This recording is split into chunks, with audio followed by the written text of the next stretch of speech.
नमस्कार दोस्तों, कैसे हैं आप सभी लोग। Fantasy talent hub YouTube channel में आप सभी लोगों का स्वागत है। दोस्तों वीडियो में ना आज की हम बात करेंगे लंदन स्पिरिट और नॉर्थर्न सुपर चार्जर्स के बीच होने वाले द 100 मेंस के मैच नंबर 22 के बारे में। आज के सारी वीडियोस की इंफॉर्मेशन निकाल के रखी थी, सारा डेटा तैयार कर लिया था, सब कुछ तैयार करके बैठा था, लेकिन आज सुबह से जो लाइट ने ऐसी पनौती मारी है, सुबह से लाइट नहीं थी, इन्वर्टर बैठ गया। इतनी सारी लाइट से इन्वर्टर ज़्यादा देर झेल नहीं पाता, इस वजह से दोस्तों वीडियो आ ही नहीं पाया। चलिए खैर कोई बात नहीं, देर आए दुरुस्त आए, जो मैच आ गया उसी को कवर करते हैं। तो मैच नंबर 22 हम कवर कर रहे हैं, लंदन स्पिरिट और नॉर्थर्न सुपर चार्जर्स के बीच में खेला जाएगा, जिसको हम पूरा डिटेल से कवर करेंगे, हर एक प्लेयर के बारे में जानेंगे। और अगर अभी तक आप लोगों ने चैनल को सब्सक्राइब नहीं किया है तो कर लीजिएगा। वैसे तो फैंटेसी के रूल्स के कुछ नियम आने वाले हैं, कुछ ऐसी गंदी खबरें मार्केट में चल रही हैं, लेकिन ऊपर वाला सब अच्छा ही करेगा। तो चैनल को सब्सक्राइब कर लेना, बेल आइकन पर प्रेस कर देना, जिससे कि आने वाली वीडियोस के नोटिफिकेशन आपको मिल जाए। और मेरे दोस्तों, मेरे भाइयों, चाहे वीडियो आए नहीं आए, लेकिन आपको अपडेट मिलेगा, और वो मिलेगा टेलीग्राम पे। तो अगर टेलीग्राम पे नहीं हो तो ज्वाइन कर लो। मैं इसीलिए हमेशा कहता हूं कि टेलीग्राम ज्वाइन करके रखो, फ्री है, अपडेट आपको मिल जाएगी, मेरा टीम आपको मिल जाएगा, जिससे आप अपने कॉम्बिनेशन को और बेहतर बना सकते हैं। चलिए अब बात कर लेते हैं वेन्यू के बारे में। मैच होगा लॉर्ड्स लंदन में। अभी तक हमने लंदन में जो देखा है ना, ठीक ठाक बैटिंग पिच हमें देखने मिली है। अभी तक टोटल 49 मैचेस इस मैदान पर हो चुके हैं, जिनमें से लगभग 29 बार पहले बैटिंग करने वाली टीम ने मैच को विन किया है। एवरेज स्कोर आप देखें, मैंने क्या कहा कि अच्छी खासी बैटिंग विकेट देखने मिली है। यहां पर 162 बना। इस वाले मैच में जरूर 80 पर टीम ऑल आउट हो गई थी, क्योंकि अगर आप लंदन की टीम देखोगे तो वो भी कोई बहुत खास दमदार है नहीं है। बस जरूरी है कि उनमें से डेविड वार्नर का बल्ला चल जाए, या जेमी स्मिथ का बल्ला चले, या एस्टन टर्नर का बल्ला चले। इन तीन में से अगर एक का बल्ला चलेगा तो ही आपको बड़ा स्कोर देखने मिलेगा। यहां पर 147 बना था और यहां 135 हमने देखा है, तो अच्छा खासा बैटिंग विकेट तो है। अब जब बैटिंग विकेट हमको देखने मिलता है तो क्या चीज हमें देखने मिलती है कि आपको टॉप ऑर्डर से एक बल्लेबाज अच्छा स्कोर करके दे जाता है। जैसे कि आप देख रहे हैं कि जेमी स्मिथ ने 50 बना दिया था, यहां पे विल जैक्स का 37 आ गया था, और यहां सॉल्ट का 58 आ गया था। ऐसा क्यों हुआ? क्योंकि बैटिंग विकेट है, टॉप ऑर्डर में अच्छा बल्लेबाज अगर मौजूद है तो वो स्कोर करके दे देगा। ये होता है, चाहे आप किसी भी देश के, किसी भी ग्राउंड के, किसी भी बैटिंग विकेट पे चले जाओ। सेकंड इनिंग में अगर हम देखेंगे तो बिल्कुल वैसी ही स्थिति है। ओपन कर रहे थे, बेंटन ने स्कोर कर दिया, टॉम बेंटन। विल जैक्स ने स्कोर कर दिया, ओपन कर रहे थे। यहां पे कैटन जेनिंग्स ने स्कोर कर दिया, ये भी ओपन कर रहे थे। और एलेक्स डेविस ने स्कोर कर दिया, ये भी ओपन कर रहे थे। दोनों इनिंग्स में अगर ओपनर स्कोर कर रहे हैं तो ये भी बात हमें क्लियर है कि पावर प्ले के अंदर आपको बहुत ज्यादा विकेट्स देखने नहीं मिलेंगे। मिनिमम एक होगा और बहुत ज्यादा से ज्यादा 2 विकेट तक जा सकते हैं। ये सब कुछ पहले ही तय हो चुका है, जब हमें पता चल जाए कि बैटिंग विकेट है। और यहां पर देख सकते हैं आप, एक विकेट, एक विकेट, एक विकेट। सेकेंड इनिंग में 0-0, एक विकेट। बस ये 2 मैच ऐसे थे जब यहां पर 3 और यहां पर हमने 3 विकेट देख लिए। बाकी सारे मैचेस में पावर प्ले में 1 विकेट हमको देखने मिला। अब एक आध एक मैच तो अनएक्सपेक्टेड जाएगा। आप सोचो कि बिल्कुल जैसा आप सोच रहे हो बिल्कुल वैसा का वैसा मैच में हर मैच में हो जाए, संभव नहीं है। 100 में से आप 80 मैचेस में बिल्कुल सही प्रेडिक्शन कर लोगे, 20 मैच फिर भी ऊपर नीचे होंगे। ठीक है, 10, अगर मैं 10 का एग्जांपल देता तो ज़्यादा अच्छा होता, 100 ज़्यादा बोल दिया। 10 में से 8 मैच अच्छे जाएंगे, 2 मैच होता है ऊपर नीचे, हमेशा याद रखिएगा। अब यहाँ पर जो विकेट मिले हैं, 9 विकेट फास्ट बॉलर को, यहां पर भी 9 विकेट फास्ट बॉलर को, यहां पर 7 विकेट फास्ट बॉलर्स को, तो यहां पर 8 विकेट जो हैं वो फास्ट बॉलर्स के खाते में रहे। स्पिनर्स को यहां पे और यहां, ये 2 मैचेस में विकेट आए। बाकी ये 2 मैचेस ऐसे निकले जब स्पिनर्स को ज्यादा विकेट नहीं मिल पाए। तो अभी के लिए जो हमारे मेन बॉलर्स हैं वो फास्ट बॉलर्स हैं। अगर कोई क्वालिटी स्पिनर्स है जैसे कि आदिल रशीद, तो एक अलग बात है, तो उसको पिक कर लेंगे हम। बाकी जैसे डैन लॉरेंस है, लियाम डॉसन है, अच्छे बॉलर हैं, पर अभी उतना बेहतर रिसेंट फॉर्म नहीं चल रहा है, इस वजह से उनको थोड़ा उतना ज़्यादा फोकस स्मॉल लीग में नहीं कर पाएंगे। तो दोस्तों ये बात थी अभी तक हमारे ग्राउंड की। ठीक है, अब हम बात कर लेते हैं यहाँ से दोनों टीम्स के हेड टू हेड मैचेस के बारे में। लास्ट टाइम जब ये दोनों टीमें आमने सामने हुई तो लंदन ने 111 बनाया, नॉर्थन ने 64 का स्कोर किया था, जिसमें कैटन जेनिंग्स के 30 और रवि बोपारा के 31 थे। आदिल रशीद ने 3 विकेट निकाले, मैथ्यू पॉट्स के 2 थे और टॉपली के 2 विकेट थे। यहाँ एडम रॉसिंगटन, मैथ्यू वेड ये दोनों नहीं है, डैरिल मिचेल नहीं है, बोपारा नहीं है, डॉसन के 2 विकेट थे, ब्रूक का 44, एडम हॉस के 33, टॉपली के 2 और आदिल रशीद के 2 विकेट थे। काफी सारे ऐसे प्लेयर्स हैं जो वर्तमान में इस टीम में मौजूद नहीं है। अब यहां दोनों टीम्स के रिकॉर्ड की चर्चा करेंगे, लेकिन अगर आप लोग आज पहली बार देख रहे हो ना तो वीडियो को पूरा देखना, उसके बाद आप लाइक कमेंट करना। लेकिन जो पहले से देखते आ रहे हैं, जो पहले कई बार हमारे एनालिसिस को देख चुके हैं, उनको पहले ही लाइक कर देना चाहिए, कमेंट कर देना चाहिए, उसके बाद आगे बढ़ना। अब यहां देखो लंदन की जो ओपनिंग पेयर है इसमें वार्नर और स्मिथ आ रहे हैं, नंबर 3 पे विलियमसन, फिर ओली पॉप, एस्टन टर्नर आपको बैटिंग करते हुए नजर आएंगे। इसके बाद ऐसी कोई भरोसेमंद बल्लेबाजी नहीं है। नई गेंद के साथ में आपको ल्यूक वुड मिल जाएंगे, रिचर्ड ग्लेसन मिल रहे हैं और डैनियल वॉरेन, और यही आपको डेथ ओवर में भी गेंदबाजी करते हुए नजर आए हैं। अब अगर हम बात करें सबसे पहले वार्नर की, तो वार्नर का इस मैदान का रिकॉर्ड अच्छा नहीं आया, लेकिन जेमी स्मिथ ने 6 मैचेस में 30 का एवरेज, 150, केन विलियमसन ने 5 पारी में 150 और 27 का एवरेज है। इसके अलावा ओली पॉप का 21, एस्टन टर्नर का 27 का एवरेज रहा, एक बार इन्होंने 50 से ऊपर का स्कोर किया है। और लियाम डॉसन ने 10 में 110 रन बनाए हैं। गेंदबाजी में लियाम डॉसन के पास में 22 विकेट आए हैं और ओली स्टोन के पास में 6 विकेट्स आए हैं, ल्यूक वुड के पास में 1 आया है, रिचर्ड ग्लेसन के पास में 8 विकेट आए हैं, तो डैनियल वॉरेल के पास में 12 पारियों में 12 विकेट पहले आ चुके हैं।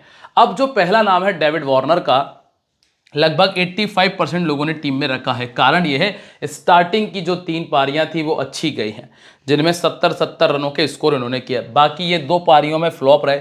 काफ़ी सारे लोग कैप्टन वाइस कैप्टन बना रहे हैं, पर मैं अगर बनाऊंगा तो वाइस कैप्टन रखूंगा, पर कैप्टन नहीं करूंगा और एज अ प्लेयर टीम में लेके चल सकता हूं। इससे ज़्यादा मैं विचार नहीं कर रहा हूं। अगर हम रीसेंट फॉर्म देखें तो लगभग 36 का एवरेज है, 8 पारियों में 50 बनाया। एक 50 बनाने के लिए लगभग 4 इनिंग का इस्तेमाल कर लेते हैं।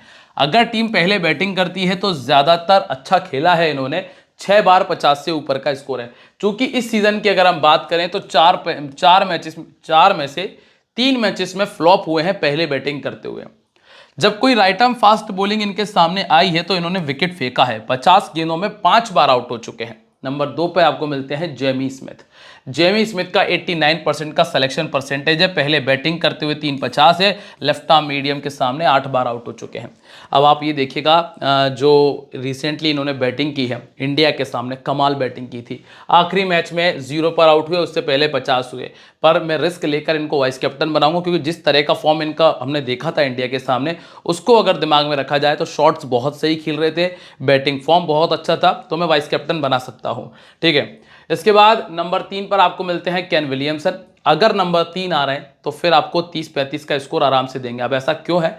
ऐसा इसलिए है क्योंकि नॉर्मल में भी अगर क्रिकेट चल रहा है तो आपको देखने ये मिलेगा कि एक विकेट तो पावर प्ले में आ ही जाता है, और जब पहला विकेट जल्दी आ जाता है तो फिर इन पे ये है कि आपको आते ही तेज खेलने की ज़रूरत नहीं है। आप आराम से 10-15 गेंद ले सकते हो। अगर 15 गेंदों में ये 17-18-20 रन भी बनाते हैं तो बची हुई 7-8 गेंद और खेलकर ये 10-15 रन और बना लेते हैं। तो मतलब जो ड्रीम टीम में आने लायक 25-30 का स्कोर है वो इनसे हमें देखने मिल जाता है। ये नॉर्मल सी सिचुएशन है। अगर आप पहले ओपन कर रहे हो तो ओपन में आपको बल्ला चलाना पड़ता है, क्योंकि आप ओपन कर रहे हो। तो वहां इन्होंने विकेट फेंका है, ये हम देखते आए 9-14-19। लेकिन जब से 3 नंबर बैटिंग की है तब से 45 और 33 का स्कोर हुआ। क्यों? क्योंकि एक मैच में स्मिथ जल्दी आउट हो गए, एक मैच में दोनों जल्दी आउट हो गए थे, वार्नर और स्मिथ दोनों आउट हो गए। अब ऐसे में भाई दबाव आ गया कि आपको सिंगल दुक्की खेलना, आपको मैच चलाना है, आपको 30 रन बनाने, जो बना के दे दिए उन्होंने। ये स्थिति हुई है और इसीलिए पहले बैटिंग करते हुए आपके लिए फायदेमंद है। अब इसके बाद ओली पॉप है। सेकंड बैटिंग करते हुए फायदेमंद इसलिए नहीं हो सकते हैं, दिक्कत आ जाएगी अगर पहले बैटिंग करने वाली टीम ने स्कोर बड़ा बना दिया तो फिर आप चाहे 3 नंबर खेलो, चाहे पहला विकेट जल्दी भी गिरे, आपको तेज ही खेलना पड़ेगा। ये स्थिति बन जाएगी अगर आप सेकंड बैटिंग कर रहे हैं तो। लेकिन आप बाई चांस अगर पहली बैटिंग करने वाली टीम 80 या 90 या 100 बनाती है तो फिर फायदा मिल जाएगा उसका। तो ओवरऑल केन विलियमसन जगह बना रहे हैं। ठीक है, नंबर 4 पे ओली पॉप है, 23 का बैटिंग एवरेज है, 3 बार 50 से ऊपर का स्कोर किया है। ऑर्थोडॉक्स और राइट आर्म मीडियम इनको परेशान कर रहे हैं और सामने वाली टीम में अच्छे गेंदबाज हैं। डफी हैं, और ऑर्थोडॉक्स में सेंटनर हैं, मैथ्यू पॉट्स हैं, इसलिए दिक्कत बढ़ेगी इनकी। इसके बाद है टर्नर। अब टर्नर ने जितनी बैटिंग की है अच्छी बैटिंग की है, तो अगर टीम पहले बैटिंग कर रही है तब तो रखने में फायदा भी है, क्योंकि आप देखेंगे जब जब पहले बैटिंग की है तब तब ड्रीम टीम में आ गए हैं। तो अगर टीम पहले बैटिंग करे तो रख लीजिए, सेकंड बैटिंग कर रही है तो फिर आप छोड़ सकते हैं। ऑफ स्पिन के सामने 4 बार और लेफ्ट आर्म के सामने ये 2 बार पहले आउट हो चुके हैं। इसके बाद सीन डिक्सन पर आपको ज्यादा दिमाग लगाना नहीं है, अच्छा रिकॉर्ड है, पर आप 6 नंबर तक ज्यादा बल्लेबाजी की उम्मीद इसलिए नहीं कर पा रहे हैं क्योंकि ऊपर 2 प्लेयर ऐसे हैं जो ज्यादा गेंदें लेते हैं खेलने के लिए, एक डेविड वार्नर और एक केन विलियमसन। अगर वो खड़े हैं तो दोनों में से अगर दोनों खड़े हैं तो 60-70 गेंदें खत्म, अगर एक खड़ा है तो 40 गेंद खत्म, कम से कम 30-40 गेंद खत्म किसी भी स्थिति में। तो इसलिए ज्यादा नीचे तक बल्लेबाजी आ नहीं पा रही है। तो डिक्सन का फॉर्म उतना बेहतर होने के बावजूद भी आप इनको टीम में इजीली पिक नहीं कर पाओगे स्मॉल लीग में। वो तभी पॉसिबल होगा जब केन विलियमसन और डेविड वार्नर दोनों जल्दी आउट हो जाएं। इसके बाद दोस्तों लियाम डॉसन है, एक एक विकेट हर मैच में निकाला है। अगर आप एक विकेट के पीछे चल रहे हैं तो ट्राई कर लीजिएगा। 28 इनिंग में 33 विकेट इनके पास है, पहले बॉलिंग करते हुए 6 और सेकंड बॉलिंग करते हुए 27 विकेट्स इन्होंने निकाले हैं। इसके बाद ओली स्टोन है, ठीक ठाक गेंदबाजी रही है, पहली मैच में 2 विकेट निकाले थे। अगर टीम पहले बॉलिंग करे तो रख लेना, सेकंड बॉलिंग में ज्यादा दिमाग मत लगाना, ठीक है। इसके बाद डैनियल वॉरेल, इन्होंने सभी इनिंग्स में अच्छा किया है, 41 इनिंग में 40 विकेट है। वैसे तो ये भी पहली इनिंग के शहंशाह हैं, लेकिन हाल फिलहाल में दोनों इनिंग में ठीक कर रहे हैं, तो डैनियल वॉरेल को रखा जा सकता है। और इसके बाद आते हैं रिचर्ड ग्लेसन, 25% का सिलेक्शन है, 24 इनिंग में 30 विकेट है। अभी दोस्तों रीसेंट फॉर्म अच्छा नहीं होने की वजह से पिछले कुछ मैचेस उतने अच्छे नहीं गए, इसलिए स्मॉल लीग में तो जगह नहीं बन रही है। अगर हम ग्रैंड लीग की भी बात करें तो मेरे हिसाब से ओली स्टोन को रख लेने में ज्यादा फायदा होगा, क्योंकि उनका फिर भी बेहतर रिकॉर्ड रहा है। इसके बाद है ल्यूक वुड, दोस्तों ये दोनों इनिंग के बहुत तगड़े गेंदबाज हैं। ऐसा करो ओली स्टोन को भी दाएं करो, ल्यूक वुड को ही रखना। अगर आप इस टीम से 2 गेंदबाज रखना चाहते हैं तो डैनियल वॉरेल और ल्यूक वुड 2 अच्छे गेंदबाज आपके पास में मौजूद हैं। अब बात कर लेते हैं यहां से दोस्तों हम नॉर्थर्न सुपर चार्जर्स के बारे में। नॉर्थर्न सुपर चार्जर्स की तरफ से जैक और डेविड मलान आपको ओपन करते हुए नजर आ जाएंगे। इसके बाद है मिचेल, फिर ब्रूक, डैन लॉरेंस नंबर 5 और डेविड मिलर और सेंटनर तक बल्लेबाजी है। नई गेंद के साथ में जैकब डफी, मैथ्यू पॉट्स और सेंटनर मिलते हैं और डेथ ओवर में भी यही आपको गेंदबाजी करते हुए रिपीट होंगे। अब यहाँ ना इस मैदान के ऊपर क्राउले ने 9 मैच खेलकर 258 बनाया, 29 का एवरेज ही 150 है। मलान के पास में 30 का एवरेज और 550 है, और मिचेल के पास में 23 इनिंग और 150 है। डैन लॉरेंस ने भी 550 लगाए भाई इस मैदान पे। अब ये बंदा जो है ना डैन लॉरेंस आपके लिए यूनिक पिक बन गया, डिफरेंशियल पिक बन गया ग्रैंड लीग के लिए, स्मॉल लीग के लिए नहीं, ग्रैंड लीग के लिए। अगर स्मॉल लीग में रखना है तो फिर आपको एक प्रॉपर गेंदबाज छोड़ना पड़ेगा। डैन लॉरेंस के पास में ना 11 विकेट भी शामिल हैं, और आदिल रशीद के पास में 2 इनिंग में 4 विकेट पहले से आ चुके हैं। अब सबसे पहले जैक की अगर बात करें तो ऑलमोस्ट हर एक मैच के अंदर, सिर्फ एक मैच को छोड़ दिया जाए तो बाकी सभी मैचेस में इन्होंने ड्रीम टीम वाला काम किया है। एक तरह से आप इनको सेफ वाइस कैप्टन पिक कर सकते हो, क्योंकि अगर आपको 40-50 पॉइंट भी मिल रहे हैं तो वो सेफ ऑप्शन में काफी बेहतर है। 26 का बैटिंग एवरेज है, सेकंड बैटिंग करते हुए इन्होंने 3 बार 50 से ऊपर का स्कोर किया है। अगर सेकंड बैटिंग करें तो ज्यादा प्राथमिकता देना, फास्ट बॉलिंग में के सामने ये 4 बार आउट हो चुके हैं। ओली स्टोन है जो कि इस तरह की बॉलिंग करते हैं। नंबर 2 पर आपको मिलते हैं डेविड मलान। डेविड मलान का इस मैदान का रिकॉर्ड अच्छा है, हालांकि इस टीम के सामने उतना बेहतर नहीं किया है, लेकिन रिसेंटली और इस ग्राउंड के रिकॉर्ड को ध्यान में रखते हुए ये एक तरह से कंफर्म है, और चाहो तो ग्रैंड लीग में कैप्टन बना लेना, क्योंकि इन्हें बहुत कम लोग कैप्टन कर रहे हैं। अब इसके बाद आपको मिलते हैं मिचेल पीपर, जिन्होंने 6 और 28 का स्कोर किया है। ऐसा कुछ खास रहा नहीं, विकेट कीपिंग सेक्शन में हमारे पास बेटर ऑप्शन है जेमी स्मिथ के तौर पे, तो हम उनकी तरफ चल रहे हैं। ये स्मॉल लीग में काम नहीं आ पाएंगे, अब ग्रैंड लीग में सिर्फ इसलिए काम आ सकते हैं क्योंकि तीसरे नंबर पे बैटिंग कर रहे हैं, इससे ज़्यादा कुछ नहीं है।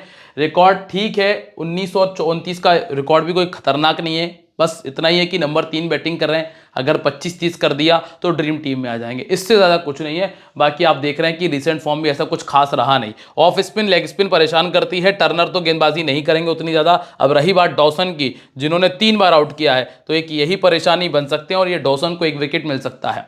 इसके बाद है ब्रूक। ब्रूक 87% लोगों की टीम में है, पहले बैटिंग करते हुए ज़्यादा कारगर है कंपेयर टू सेकेंड इनिंग।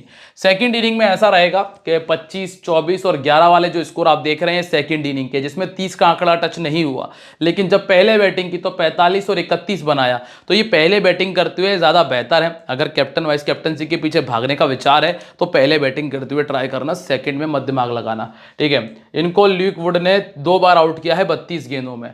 फिर आते हैं डेन लॉरेंस। डेन लॉरेंस अभी के लिए उतनी बेहतर चॉइस नहीं है, 22 विकेट शामिल है और हालांकि बल्ले से स्कोर किया है और इस मैदान पे भी 5 बार 50 कर चुके हैं। बस दिक्कत यही है कि एक तो बैटिंग डाउन और ऊपर से पूरी गेंदबाजी नहीं करेंगे। डेविड मिलर की बैटिंग आना मुश्किल सा ही बनता है, इसलिए यहाँ भी आप स्क्रीनशॉट ले लो, आपके काम नहीं आने। मिचेल सेंटनर जो है ये अपनी 20 गेंदें पूरी डालेंगे। अब 20 गेंदें पूरी हैं प्लस आपको लगभग 1 विकेट निकाल देंगे, जो कि ये हर मैच में करते हैं, इसीलिए ये कन्फर्म है। 41 विकेट इनके खाते में शामिल है। सेकंड बॉलिंग करते हुए 25 विकेट इन्होंने निकाले हैं, वो भी अपनी 18 पारियों में, मतलब सेकंड इनिंग ज़्यादा अच्छा हो जाता है। इसके बाद है टॉम लॉस। यहाँ पे अभी आपको ज़्यादा दिमाग स्मॉल लीग में नहीं लगाना है। 18 इनिंग 11 विकेट है। राशिद को मैं कभी भी छोड़ने की सलाह नहीं दूंगा। ये जो 50% लोगों ने रखा है ना, ये बेवकूफ़ी की है, मतलब जिन्होंने छोड़ा है उन्होंने बेवकूफ़ी की है। क्यों? क्योंकि आप देखो जब विकेट आए तब 2 ही आए हैं। आप ये मान के चल रहे हो कि अगर आप इतना बड़ा रिस्क ले रहे हो कि अगर ये खेल स्कोर कर रहे हैं, परफॉर्मेंस दे रहे हैं, तो सीधा मैच विनिंग परफॉर्मेंस दे रहे हैं, नहीं तो कुछ नहीं है। 2 विकेट आए हैं और 2 विकेट में मैच पूरा एक तरफ हो जाता है। 25 इनिंग 28 विकेट है। पहली इनिंग करा लो गेंदबाजी या सेकेंड इनिंग में, दोनों में अच्छा रहा है। मैथ्यू पॉट्स 29 इनिंग में 35 विकेट इनके पास है। इन्होंने भी दोनों इनिंग में से पहली इनिंग में ज़्यादा अच्छी गेंदबाजी की है। और लास्ट में जो नाम है वो है जैकब डफी का है। ये तो वैसे भी वाइस कैप्टनसी के लिए प्राइम चॉइस है अगर टीम पहले बॉलिंग करने आ जाती है तो। ऐसा इसलिए है क्योंकि फिर आपको डेथ ओवर में गेंदबाजी देंगे और जो सामने वाली टीम है ना, उसके डेथ ओवर के बल्लेबाजों में उतनी ज़्यादा दम नहीं नजर आ रही है। इस वजह से मौका अच्छा है कि 2 या 3 विकेट तक गाड़ी पहुंच जाए। अब कैप्टन वाइस कैप्टनसी में क्राउले, स्मिथ और वार्नर, डफी और सेंटनर को आप ट्राई कर सकते हो जीएल में, ये स्मॉल लीग में है। अब टीम कॉम्बिनेशन देखो, ज्यादातर तो हम टॉप ऑर्डर की तरफ भागे हैं, जैसे कि जेमी, वार्नर और विलियमसन। टर्नर को ट्राई कर सकते हो, मलान, ब्रूक और क्राउले यहां पे रखे हुए हैं।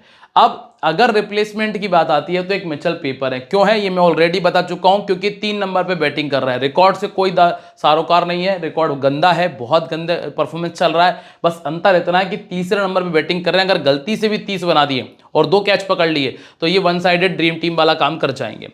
इसके बाद आपको सेंटनर मिलते हैं जिनको आप छोड़ नहीं पाओगे।